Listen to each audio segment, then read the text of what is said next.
தேர்தல் ஆணையத்தினுடைய இந்த விவகாரம் குறித்து நாம் தொடர்ந்து பேசுகிறோம்.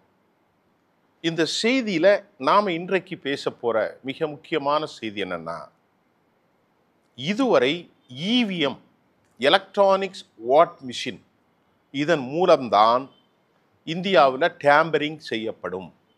இதுவரை அது நிரூபணம் ஆகலை. இந்த டேம்பரிங் செய்யப்படுமா இல்லையா என்பதெல்லாம் நிரூபணம் ஆகவில்லை. தற்போது நாம் தொடர்ந்து ஒரு 4-5 வீடியோக்களில் இதை பற்றி ஞானேஸ்வர் குமார் கடந்த ஞாயிற்றுக்கிழமை அவர் பேசிய வரைக்கும் ஒரு வாரத்திற்கு மேலாக தொடர்ந்து பல வீடியோக்களை நாம் பதிவு செய்திருக்கிறோம்.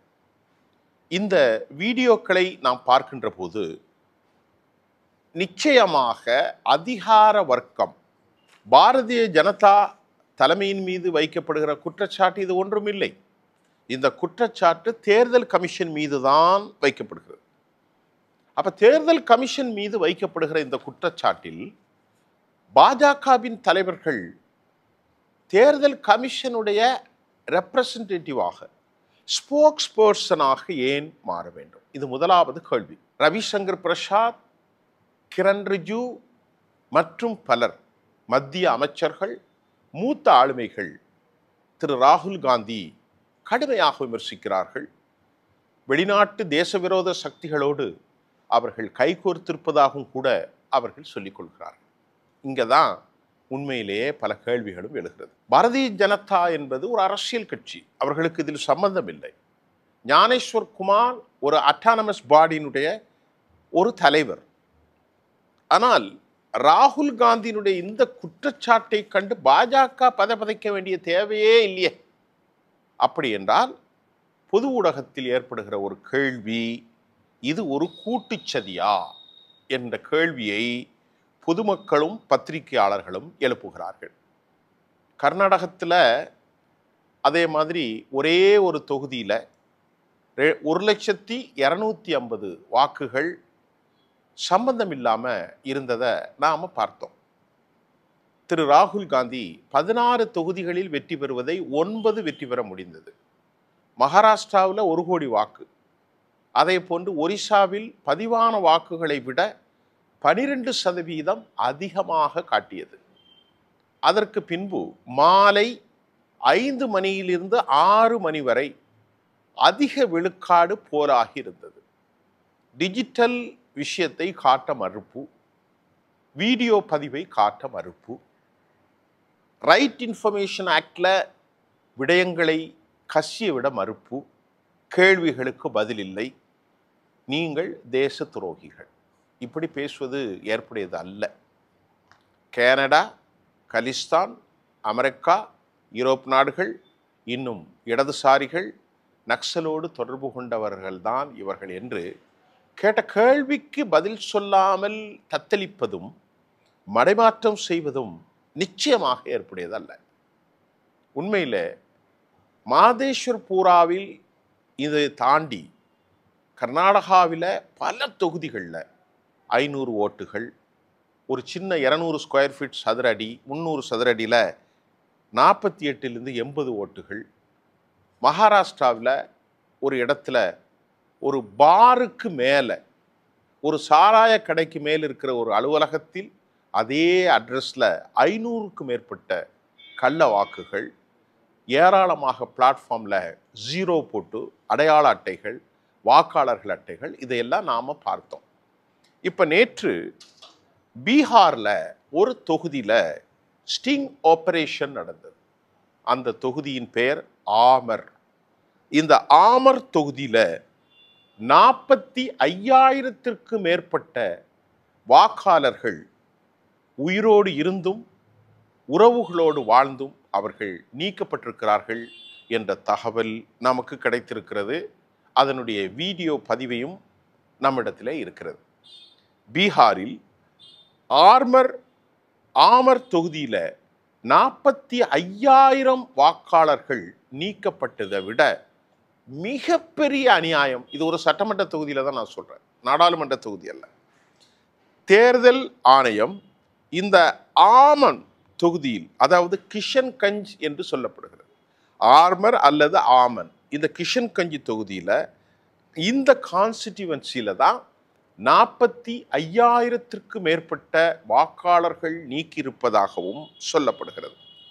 தேர்தல் ஆணையம் பிஜேபி வேலையை பண்ணுகிறதா என்ற கேள்வியில் பாரதிய ஜனதாவினர் பங்களாதேசத்திலிருந்து உள்ளே நுழைந்தார்கள், பாகிஸ்தானிலிருந்து உள்ளே நுழைந்தார்கள், ஆப்கனிலிருந்து உள்ளே நுழைந்தார்கள், பர்மாவிலிருந்து ரோஹிங்கியா உள்ளே நுழைந்து விட்டார்கள் என்று அவர்கள் யாரை குறிவைத்தார்களோ அதே முஸ்லிம் சமூகத்தில் பெரும்பான்மையாக வாழும் இந்த ஆமர் தொகுதிகளில்தான் இந்த கிஷன்கஞ்ச் மாவட்டத்தில் நீக்கப்பட்டிருக்கிறார்கள். அவர்கள் அனைவரும் இந்தியாவிலே பிறந்தவர்கள், எளிய நிலை மக்கள், தினக்கூலிகள். அவர்களிடத்திலே ஒரு நாள் வருமானம் என்ன என்பதை பத்திரிகையாளர்கள் நேரடியாக சென்று கேட்டால் வெறும் 100 ரூபாயிலிருந்து 150 ரூபாய் வரைக்கும் சம்பாதிக்கக்கூடிய எளிய பின்னணி கொண்ட தினக்கூலி முஸ்லிம் சமூகத்தை சார்ந்தவர்கள்தான் தேர்தல் கமிஷனால் ஆமான் கிஷன்கஞ்ச் தொகுதியில் 45,000 வாக்காளர்கள் முஸ்லிம்கள் ஒரே சட்டமன்றத்திலிருந்து நீக்கப்பட்டிருக்கிறார். இது நேற்று தெரிஞ்சிட்டு இப்போ அந்த மக்களை கூப்பிட்டு பேட்டி காண்றாங்க. அந்த பேட்டியில் நீங்கள் இறந்து போயிட்டதாக சொல்கிறீங்களே அப்படின்னு வந்தால் ஏராளமான பெண்கள், ஏன்னு கேட்டால் பெண்கள் வாக்குகளை தான் அவர்கள் குறிவைத்திருக்கிறார்கள். ஏன்னா அவங்க கேட்க மாட்டாங்க, அது முஸ்லீம் பெண்கள், வெளியே வர்றது கஷ்டம், எளிமையான மக்கள், படிப்பறிவு இல்லை, இதையெல்லாம் பயன்படுத்தி இல்லை நீங்கள் இப்படி பண்ணீங்கன்னா தேச துரோக வழக்கில் உங்களை உள்ளே போட்டுரும் அப்படின்னு சொன்னதுனால அவர்கள் கேமராவுக்கு முன்னால் 3 பெண்கள் தான் பேட்டி கொடுத்தாங்க. அந்த பேட்டியிலும் கூட கேமராவை பார்த்து பேசுவதற்கு கூட அவர்களுக்கு தெரியல. ஒரு மெல்லிய குரலில் அப்படி பேசினாங்க, பேசக்கூட அவர்களுக்கு தெரியவில்லை. இந்த ஏழை மக்கள் பீகாரில் பல ஆயிரம் ஆண்டுகளாக வாழும், அவர்கள் இஸ்லாத்தை ஏற்றுக்கொள்வதற்கு முன்பே வாழக்கூடிய அந்த கிஷன்கஞ்ச் ஆமன் தொகுதியில்தான் கிட்டத்தட்ட 45,000 வாக்காளர்களை நீக்கி இருக்கிறார்கள். அவர்கள் கையில் அதர் இருக்கிறது, ஓட்டர் ஐடி இருக்கிறது, அவர்களுக்கு பஞ்சாயத்தில் உரிமை இருக்கிறது. நாள் ஒன்றுக்கு பல 100 ஆண்டுகளாக அந்த கிராமத்தில் வாழக்கூடிய எளிய பின்னணி கொண்ட மக்கள் என்பதும் இப்போது வெளியே வந்திருக்கிறது. இதற்கு அவர்கள் என்ன பதில் சொல்ல போகிறார்கள் என்ற கேள்வியும் எழுகிறது. அதிகாரிகளிடத்திலே நாங்கள் செல்கின்றோம் ஐயா, கோர்ட்டினுடைய ஆர்டர் வந்திருப்பதை திருப்பி கொடுத்து ஆதரை கொடுத்தாலும் எங்களை அவர்கள் விரட்டி அடிக்கிறார்கள் என்று கூட அவர்கள் சொல்வதையும் நாம் பார்க்க முடிகிறது. இதில் 90% முஸ்லிம்கள் இருப்பதாகவும் கூட நமக்கு தகவல்கள் வந்திருக்கிறது. அதே போன்று மங்கல்புரா, இங்கு தான் இந்த பகுதி, இவற்றில் 2020 எலெக்ஷனில் 3,928 ஓட்டர்கள் பதிவு செய்யப்பட்டார். எல்லாமே இப்போது அக்குவேர ஆணிவேரையா வருது. அதில் கிட்டத்தட்ட 12,087 எஸ்சி பிரிவினர்கள், அதாவது 4.1%, முஸ்லிம்கள் 69.8%, 16% ஓட்டுகளை அவர்கள் நீக்கியிருக்கிறார்கள். ஏனைய பிற்படுத்தப்பட்ட அந்த சமூகம் எல்லாம் இருக்கலாம் என்று நாம் நம்ப தோன்றுகின்றது. ஆக இந்த சூழ்நிலையில் தற்போது 45,000 சட்டமன்ற வாக்காளர்கள் நியமிப்பது பல சிக்கலை ஏற்படுத்தியிருக்கிறது. இதில் உயிரோடு இருப்பவர்கள் நீக்கப்பட்டிருக்கிறார்கள். அவர்கள்ட்ட என்ன சொல்கிறாங்க, கோர்ட் ஆர்டராலும் மறுபடியும் இவர்கள் 11 டாக்குமெண்ட்ஸ் எங்களுக்கு வேணும். அதாவது கோர்ட்டு ரொம்ப தெளிவாக சொன்னது, ஆதார் கார்டை கொண்டு போய் நீங்கள் ஓட்டு போட்டால் போதும், ஆதார் கார்டின் மூலமாக உங்களை நீங்கள் பதிவு செய்து கொள்ளலாம் என்று சொன்ன போதும் அதற்கு இணையாக ஒரு பாஸ்போர்ட்டோ ஒரு தண்ணீர் ரிசிப்டோ இருந்தாலும் நீங்கள் வரிகட்டக்கூடிய இருந்தாலும் போதும் என்று சொன்ன பிறகும் கோர்ட்டு உத்தரிக்க கண்டெம்ட் ஆஃப் கோர்ட்டா கூட அவர்கள் நடத்தி இந்த 11 இதை தேவை வேண்டும் நீங்கள்லாம் போக அப்படின்னு அதிகாரிகள் மீண்டும் விரட்டுவதாகவும் பல ஏழை முஸ்லீம் பெண்கள் பேச மறுப்பதாகவும் அவர்கள் அச்சப்படுகிறார்கள்.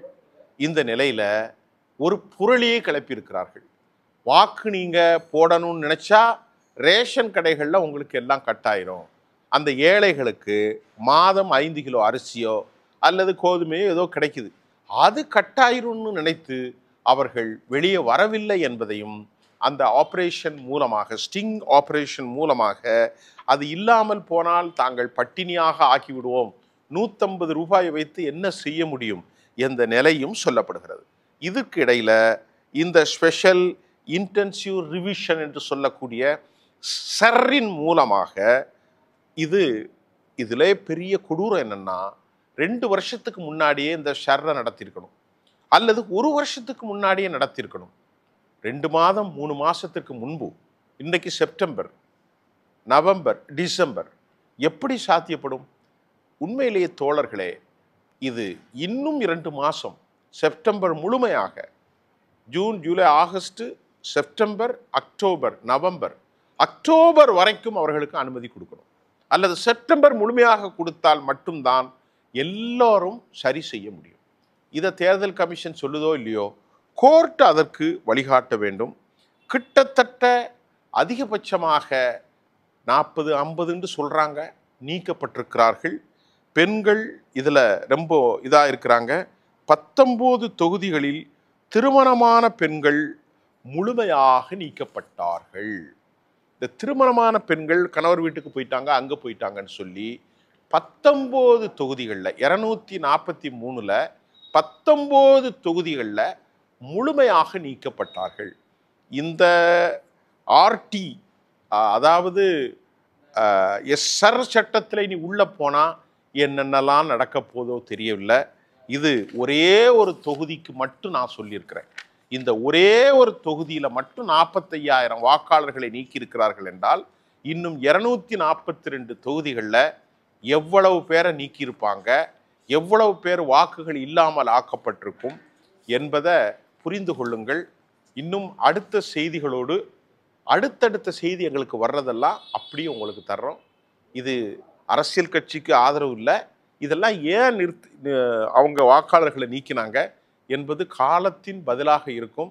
இது இந்தியாவுடைய ஜனநாயகத்துக்கு எதிரானது, இந்திய தேசிய உரிமைகளுக்கு எதிரானது. அதே சமயம் வெளிநாட்டோர்கள், பங்களாதேசிகள், பாகிஸ்தானியர்கள், ஆப்கானியர்களுக்கெல்லாம் நாம் அனுமதிக்க முடியாது. ரோஹிங்கியாவுடைய அகதிகளையும் இங்கே வாக்களிக்க முடியாது. அது அது கொடுக்கக்கூடாது. அது தேச விரோத சட்டம். ஆனால் அவர்களை டிஸ்டில் பண்ணி இந்தியாவில் வாழுகிற மக்களை முஸ்லிம்கள் என்ற காரணத்திற்காக நீக்குவது மாபெரும் ஜனநாயக அரசியல் அமைப்பு, இறையாண்மை, சவரினிட்டி எல்லாவற்றுக்கும் எதிரானது என்பதை மட்டும் பதிவு செய்கிறோம். அடுத்த செய்திகளோடு இன்னும் பல தொகுதிகள் ஸ்டிங் ஆபரேஷன் சொல்ல போகிறேன். ஒரு தொகுதியில் 45,000 ஓட்டு, 19 தொகுதிகளில் ஏராளமான முஸ்லீம் பெண்கள் நீக்கப்பட்டார்கள். அவர்கள் கணவன் வீட்டுக்கு சென்று விட்டார்கள் என்ற காரணம் சொல்லப்பட்டிருக்கிறது. அதற்கு பின்பு அடுத்தடுத்த செய்திகளோடு உங்களை நான் சந்திக்கின்றேன். நன்றி.